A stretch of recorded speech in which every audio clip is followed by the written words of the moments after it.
Hello, love bugs, and welcome back, or welcome to your new favorite show, Dear X One Last Thing, the podcast that feels like your old diary. Today's love story is The Notebook, but with a different ending, one where Allie stays with her black-haired, blue-eyed captain, the one she was engaged to and supposed to marry, the one whose name we never could quite remember. Today's episode is similar.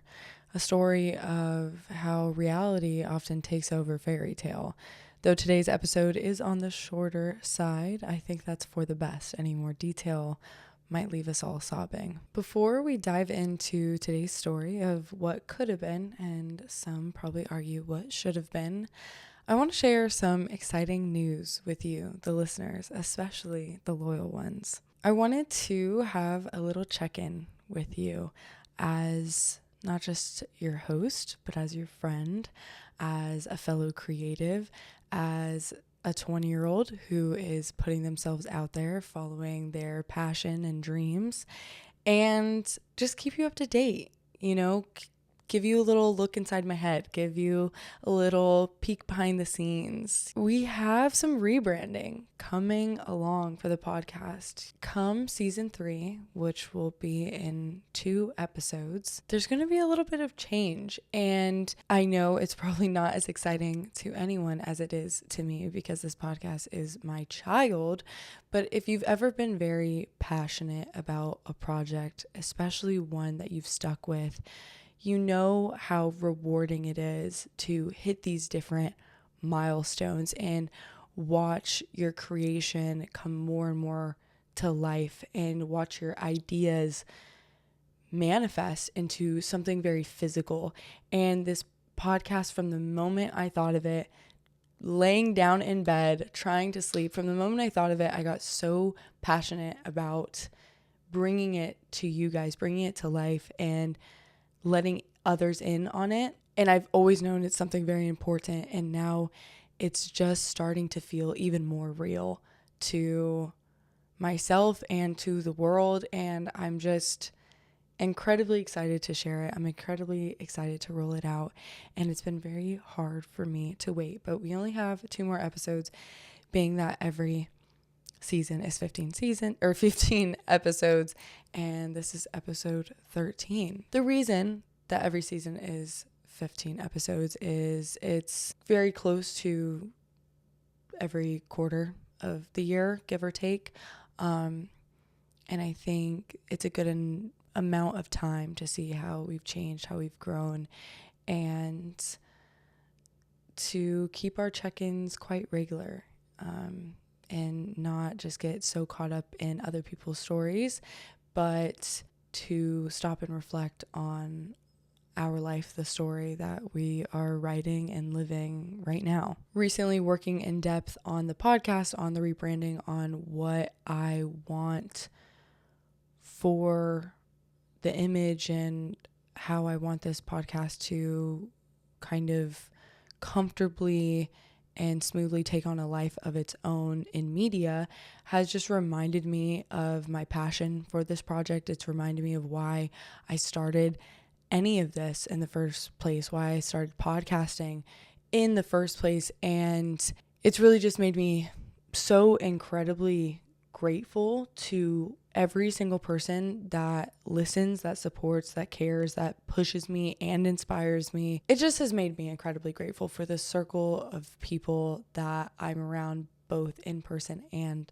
online, that has helped me keep the stream alive and helped me keep my momentum up and has helped me believe in myself. And I truly, truly, truly can't thank you enough. And I love you and thank you for coming along on this journey with me. Anyways, with that little breadcrumb that we could look forward to in the next coming weeks out of the way, we could dive into the situationship that still haunts our sender 3 decades later. Our sender was 19 at the time of what we'll call this entanglement and is now 52 and still has her on his mind.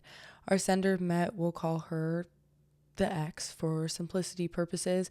He met her over the summer. his freshman year in college and her senior year. He recalls his first impression of her as a young woman that was absolutely breathtaking and sweet. He says she had this ethereal quality about her that surrounded her, but when you got close, you realized she was made of flexible steel. Sounds like a powerful and memorable woman, indeed. Overall, they did the dating thing only about 3 weeks, but stayed, as he words it, friendly acquaintances for another 4 years, but with limited contact because both of their partners and then eventual spouses that they were dating at the time knew there was what he describes as a fire between them. Our sender sets the scene by explaining some background. He says, "We both came from very conservative backgrounds. I had grown up in a rural area with very few people around and had never dated. Attended a conservative religious college where any sort of physical intimacy outside of marriage would have resulted in punishment all the way up to expulsion. I wanted this young woman in the worst way, and the passion between us burnt so hot that there was no way we could hold back the flood. But there was also no way we could get married and make a life together in the situation that we were in for several years because we could not afford to go to university and also afford life as a married couple. So I pushed her away. I treated her like a friend, except there were times we would be together and the passion would sweep us both up. And then reality would reinsert itself. And she eventually got tired of me being inconsistent and told me to stop seeing her. We both danced around our feelings for the next 3 years. At least I did. I think she did too. But the timing never worked out, and at some point, we were both dating solid, dependable people who were quote-unquote safe bets for life and family." I told you. It sounds like a story, an excerpt from one of those romance novels. You know, the ones with like the shirtless man drawn on the front, the ones with the yellow pages and really small writing, the ones that you would try and like steal a little glance at before your mom found you looking at it, but you couldn't really understand the words. Just pretty intense movie script stuff. It is always interesting to me how people recall things from the past, which emotions grow more intense, which memories grow sweeter, some growing fonder, while other memories get swept under the rug only to be forgotten. If you've seen 500 Days of Summer, you know the concept I'm talking about. Our sender has a very heartfelt letter to send, and I hope the process of first writing it and now hearing it can bring what I can only describe as a release, a weight off the shoulders, a calming sigh to the soul. Our sender writes, "Dear Kay, I hope you and P are doing well. I purposely never looked you up on social media, and even though I've bumped into P once or twice in the last 30 years, he says, 'You're doing good,' and I have no idea what your life is like. Mine is secure and stable, and I'm doing great with a solid family. But if I could do one thing differently in my life, it would be to go back and do things differently with you. I know that love is more than raw emotions that you feel when you have a crush, but I've never felt emotions like I felt with you. I pushed you away because it was overwhelming and I wanted to act on them, but knew we could not in the environment we were in without it costing us both immensely in time and money. I would trade my life of stability for a chance at a life of stability and passion with you. There's a song that reads, 'Try not to think about what might have been, 'cause that was then and we've taken different roads.' And I've clung to that philosophy for the past 30 years, and I don't often have regrets, but if I counted regrets, this one would be at the top of the list. I'm sorry. I wish I was better, and I hope your life with P is better than what we could have made." Signed with a red heart. I think out of all letters, this one definitely has pulled at my heartstrings the most. I think this letter is just so scarily human. The story is so scarily human and makes you realize time in some ways is not always on our side. You know, there always is the chance to start over, but sometimes with time, that chance gets so much harder. And if there's ever been a lesson to trust your gut, to trust your intuition, to follow your heart, this one is it. As a woman, I also have a unique outlook on the story as well, because when you place yourself in the shoes of the woman who got away, when you maybe imagine yourself as her, it is secretly flattering in some way, isn't it? I think most of us could agree that being a woman where, a 3-week impression of you still lives very vividly in a married man's head 33 years later, it might make you feel important or special. The woman who got away, she's always painted more as like this mystic creature in a fairy tale, right? She's always more idea than she really is person, more story than she is human. These women who got away, they're always these larger than life people for the men that lost them, of course, but also for the women who come after them, who have this impossible standard of living up to her. And it's impossible because you're living up to this inflated version of someone, if that makes sense. And that's what I really wanted to talk about next. The women who come after the woman who got away. More specifically, the wife. More specifically, this wife.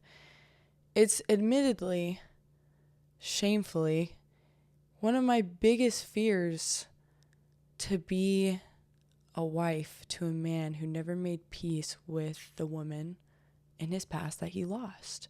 I feel like every man has one. Do they not? I think if you've met a man who doesn't have one, he might just be too young to have one. Especially if you get married later in life. The chances that you'll come after her and not be her are pretty good, right? And that isn't to say that you're either the wife or the woman that got away. In all women, there's duality. I think you could be both for sure, but you can't be both to one man, right?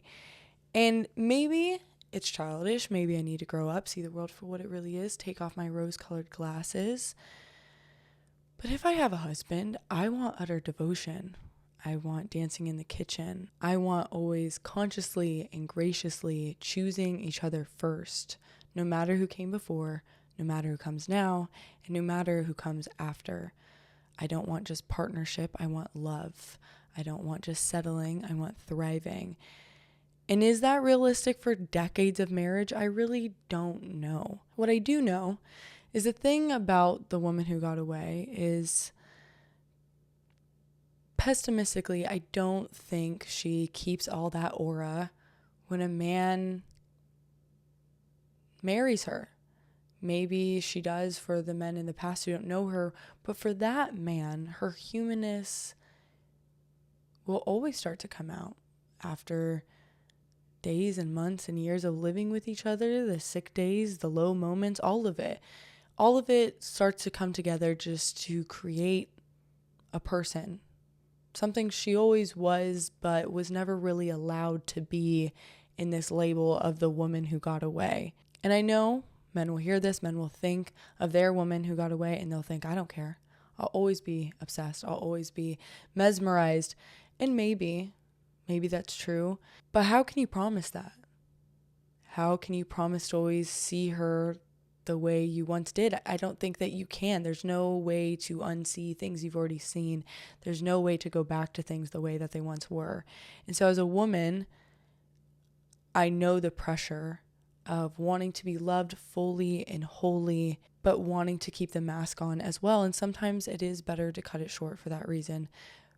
Protect your image, protect the aura, run and leave it behind. But what are your thoughts? The listeners, as a man, as a woman, as a non-binary person who probably has a whole different perspective on any of this. How do you feel about the story, the letter, the woman that he's writing to, or the family he has now. I want to hear from you. I want to hear your perspectives, your fears, the things you relate to, ideas you agreed with, ones you didn't, ones that you thought of, ones that I haven't mentioned.